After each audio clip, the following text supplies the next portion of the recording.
మహబూబ్ నగర్ గోపాల్పేటలోని single window office ముందు urea కోసం రైతులు క్యూ లైన్లలో పాస్ బుక్లు పెట్టి రోడ్డుపై బైఠాయించారు. వారం నుంచి యూరియా కోసం పడిగాపులు కాస్తున్నా దొరకటం లేదంటూ ధర్నాకు దిగారు. రైతుల ఆవేదన అధికారులు, రాజకీయ నాయకులు పట్టించుకోవటం లేదంటూ ఆవేదన వ్యక్తం చేశారు.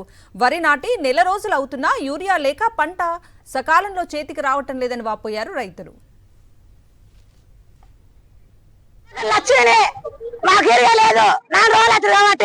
ఇంతవరకు నిన్న టాక్టర్లు పోయింది. 5 ఎకరాలు వేసినాం, 6 బ్యాగులు కావాలి. ఎక్కడ ఒక బ్యాగ్ సార్ వాళ్ళు ఇస్తలేరు. సార్ లేడు, మేడం లేదు, ఎవరు లేరు అన్న. ఎక్కడ ఇప్పుడు మాకు ఎరువు కావాలి, ధర్నా చేస్తున్నాం. 4 రోజుల సంధి ఆకలి దుబ్బ నేనే వచ్చినాం.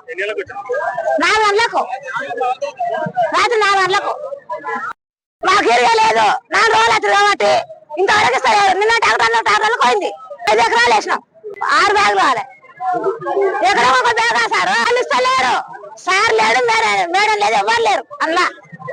ఎక్కడ ఇప్పుడు మాకు ఎరువు కావాలి, ధర్నా చేస్తున్నాం.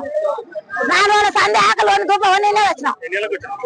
4 గంటలకు రాత్రి 4 గంటలకు